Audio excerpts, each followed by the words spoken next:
This is more than legacy. This is a source of inspiration, sharing the journey of discovery. PSN College of Engineering and Technology.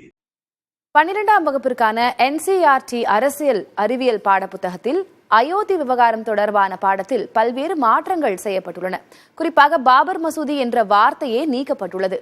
பாடப்புத்தகத்தில் செய்யப்பட்டுள்ள மாற்றங்கள் குறித்து விவரிக்கிறது இந்த செய்தி தொகுப்பு. 12ஆம் வகுப்பிற்கான NCERT அரசியல் அறிவியல் பாடப்புத்தகத்தில் அயோத்தி விவகாரம் தொடர்பாக பல்வேறு மாற்றங்கள் செய்யப்பட்டுள்ளன. பழைய புத்தகத்தில் அயோத்தி விவகாரம் 4 பக்கங்களுக்கு இடம்பெற்றிருந்த நிலையில் தற்போது அது 2 பக்கங்களுக்கு சுருக்கப்பட்டுள்ளது.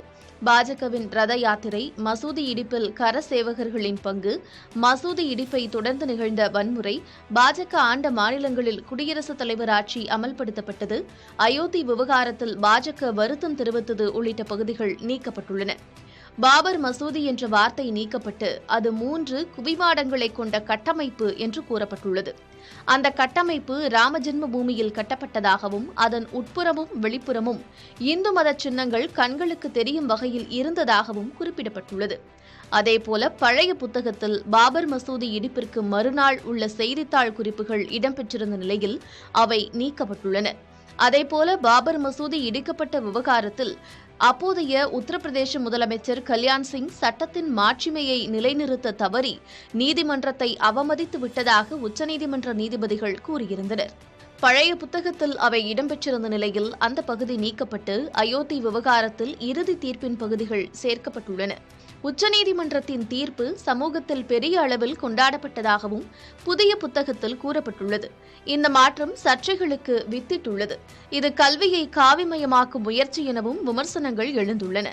ஆனால் இதனை NCERT இயக்குநர் தினேஷ் பிரசாத் சக்லானி திட்டவட்டமாக மறுத்துள்ளார்.